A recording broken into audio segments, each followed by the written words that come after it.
Hello and welcome to another video.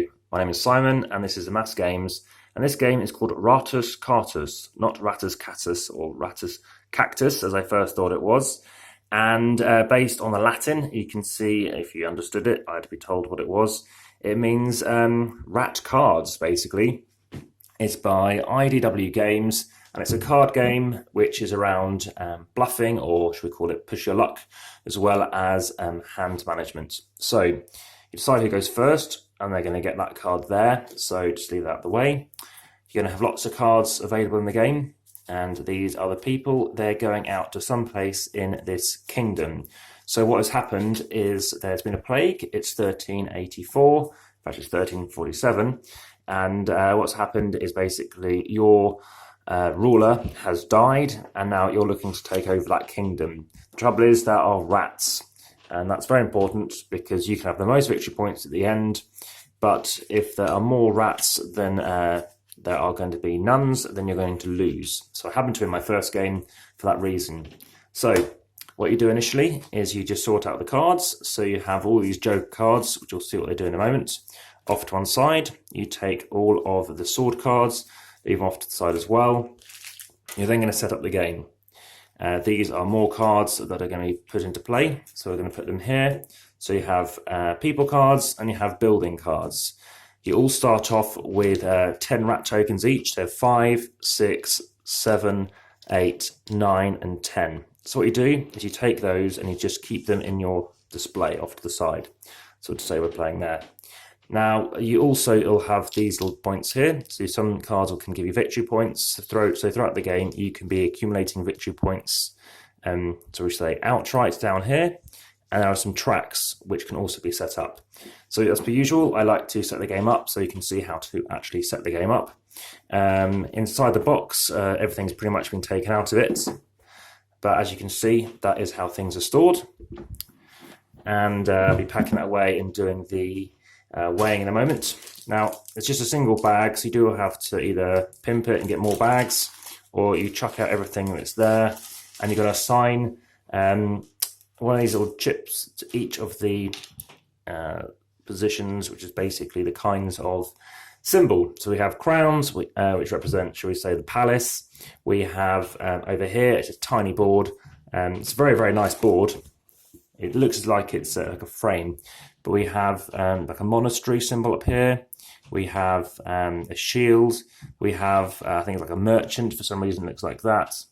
And we also have, if I could just try and zoom in a bit, so you'll see a bit more clearer.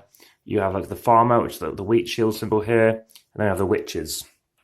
So, pop that back again. Just see if I can get it to zoom in. Try and keep it static as possible. And that is now just lost all focus. So I might just choose to read it in a second. Perfect. So you're going to grab out your chips. Now, the number of players, there's 2 to 4. I recommend definitely playing at a minimum of a 3, and you'll see why in a moment. So grab all these chips, and you'll see what I'm doing. I'm just going to use 3-player today. We played it as a 3 yesterday. It was effective. They enjoyed it. They wanted to play it again, so we actually played 2 games of it. And I played quite differently, and I'll show you, for example, what you can do and why some things might work out for you and some things might not. So in addition to taking one for each thing, you're going to take one to represent your player. So say we're going to play as blue, we're just going to chuck a blue chip over here. Many of you play with green and yellow and various other colours. In this game, you just have the 4 kind of sort of main colours available in a board game, and I'll just show you ones which kind of stick out the most because there is a green in play. Yes, there is a blue in play, but yeah, it is what we can do. So we have one for everything, got a spare one for red, and we do have these orange colours actually as well. So yeah, okay, so that's all set up. So what you're going to be doing is you're going to be taking some cards. You're going to start off with some cards, but we're all going to have some buildings out as well. The first thing you do is you shuffle them, and because they do end up getting together like sets, you do need to give them a good shuffle. But we're going to take out 5 cards. 1, 2, 3, 4, 5. Now I'll just show you what we're doing with them, and then I'll grab some new 5. They're going to have values in the center, so 3, 0, 2, 4, and 0. So 3, 5, 9, and nothing. So we don't know that, so I'm chucking back in and do it again. But the point is, you are looking to, after 9 rounds, you're then going to see how many points you have, see how many rats you have, and you need to have fewer rats than people. So basically, you can eat everybody, but as long as there's one remaining, or even if they eat everybody, but there's no more rats remaining, then you win. So you place out 5 cards. Normally do it further down. In fact, you know what? We'll do it up here. Okay, so 3, 4, 5. Don't know what they are. 2 buildings are going to come out, and they're going to have actions on them. So you have 1 and 2. Now these actions actually are the same cards. We need to discard it. So take a different one, and I have a feeling it's going to be like this because I haven't shuffled the stack yet. Right, so 30 cards, we're playing with 18. So 1, 2, 3, 4, 5, 6, 7, 8, 9, 10, 11, 12, 13, 14, 15, 16, 17. I think that's the right amount. 1, 2, 3, 4, 5, 6, 7, 9, 10, 11, 12, 13, 14, 15, 16, 17. So what's the extra one? Those are the deck. That's the deck. So on your turn, we're placing down 2 cards. So let's turn over that card. So 9 rounds, there's going to be 2 cards. So these are the 2 things we can go towards. Now, they've actually got the same symbol. At the beginning, you can choose either symbol, but what that means is you get to draw 2 cards and discard a rat token. So remember, rat tokens, you can have some, but you want to have fewer or equal to the amount of people in the center that come up. So in this case, it is the same. You do start off with cards at the beginning, and the amount that you draw is 5 cards. So you take from here 5 cards, 2, 3, 4, 5. So 5 cards being taken. I now remember take whichever card, it doesn't make any difference, but take one of the actions. So I take 2 as an example. After this example round, I'll show you what I do for the rest. Take 2 cards, and I now look at these cards. So we're either going to go to the market or the farm, or we're going to go to the market. So look through the cards. I've got 1 market card, I've got 2 farm cards. Remember, this is irrelevant for the rest of the game, apart from what's under those cards, nothing to do what we need to worry about. So I only have farmers. Okay, so I'll play 2 farmer cards. Say I'm starting after all that. I'm going to play this. So you don't say, you just say, I'm playing 2 cards. It doesn't have to be farmers. I could chuck in a third and you'll see what I'm doing instead. And then I take that token, which I had, if you remember, you hold an extra 1. So you want to show you which player you are, and 1 you're going to stick on one of these cards. So I look at the abilities. Now, one of them lets me move up a track, and then that's equal to the amount of cards I'm playing. Or this one lets me take something different. So basically what that lets me take is more of these cards.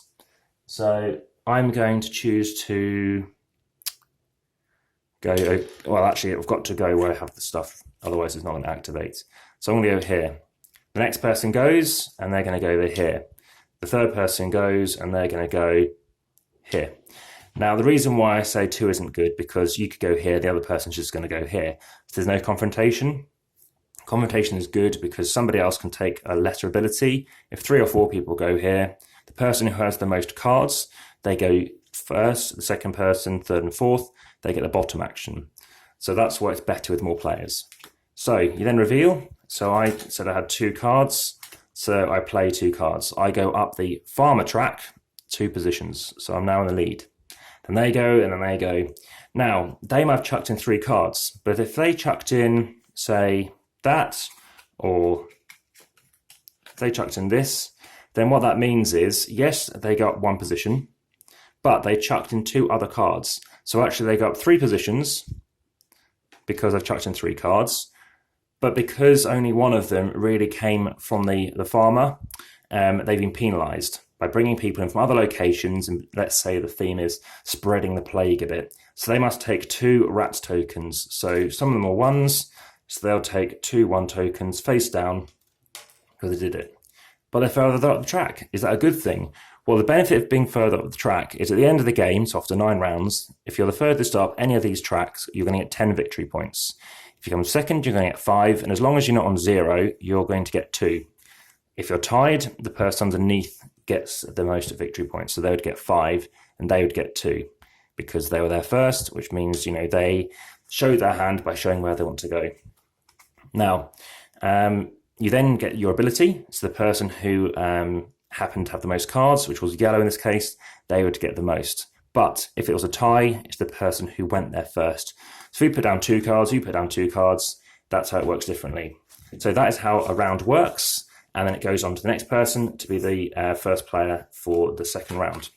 Now, let me just take you through some of the other things. We have jokers, which represent anything. They count as victory points. They don't count as rats when you choose to add them to your hand, so they're good to go for.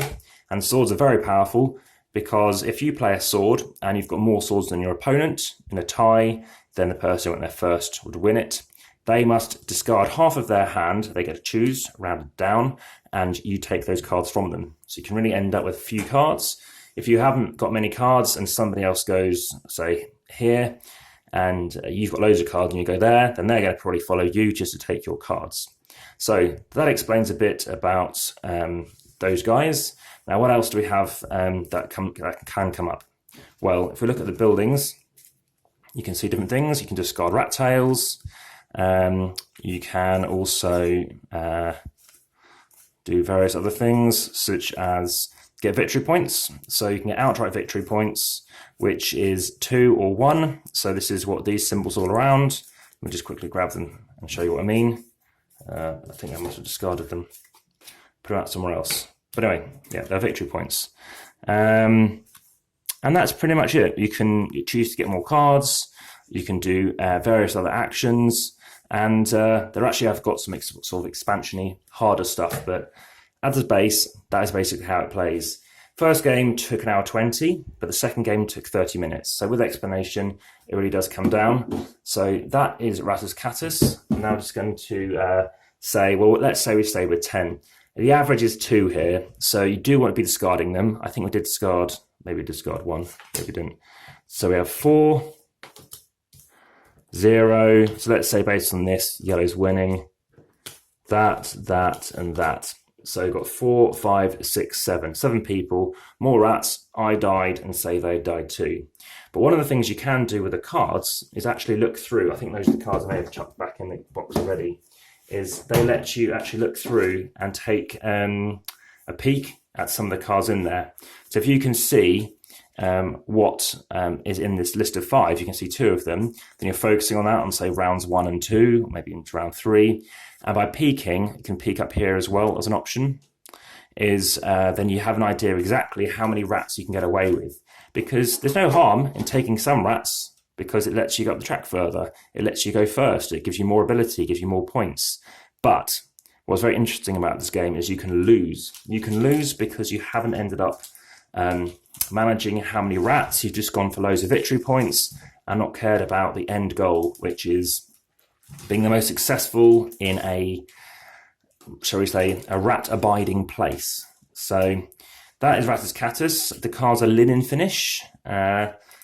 Quite good, I'd say, to look at. It's quite interesting artwork. I do like the fact that they're quite well color-coded as well. So it's colors as well as sort of the symbols. These cards have bananaed a little bit. They've got curvature going on, very much the convex curvature. And, I'm not sure what's been causing that.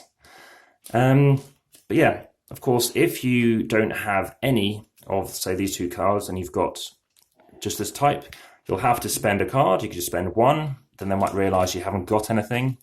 And what you end up doing is you'll have to take a rat, but at least you're going to get one of the benefits at the bottom, which could be more cards. So lots of little tricky things to it, but it's very simplistic at the core. It's about, going somewhere where you've got some cards, making sure you don't take rats or don't take more than you're probably getting rid of. But 10 is the average. So you actually start off with the right amount. It's whether or not there's way more rats up here in the end. So in this case, we're pretty much close to it. There were 9. So you definitely need to have got rid of 1 rat, otherwise you're going to lose the game. I've never seen anyone lose, everybody lose, but of course it is possible, definitely. And if you don't check there, then you need to be careful, because there's I think there's 24 cards which have got 4 people on them. And there are 84 cards in the game, so you need to be wary of that. Of course, when you separate the cards out, check the backs, make sure they're okay. and then you can put them away. There seems to be quite a lot of space for everything that goes in here. Just keep an eye out on where I want to put these people. But what you do is you put the jokers in one bit, you put your swords in one bit, you put these pieces in a thing too. I've actually still got some more pieces to put in. All your people, all the buildings, and then you put the board on top, obviously, plus the rules. So, getting them in does go in. For some reason there's a bit of extra space. And what's interesting is the fact that they have a different width for some of the cards, which is also a bit strange. So what I'm going to do, with enough space, I'm just going to chuck them all in here. And the person who lent me this game is going to watch this, I guess, and see how I've put it away badly, shall we say. So, I've filmed this in, it's not dawn, but it's about 9 AM and the light's still sort of shining through in October. So I've went for a kind of a nice sort of dawny kind of themed type of day for this. And the reason for that is it allows for that kind of theme to drip through. So that is Rattus Cartus. That was in about 16 minutes. And now we can just see how much it weighs. It's mainly cards and some chits. So Rattus Cartus, it's in milliliters, fluid ounces in grams, 831 grams. So Rattus Cartus, have a look for that. If you lay it on its side, it weighs even less. So 829 grams, Rattus Cartus, card game. Enjoy. Thank you.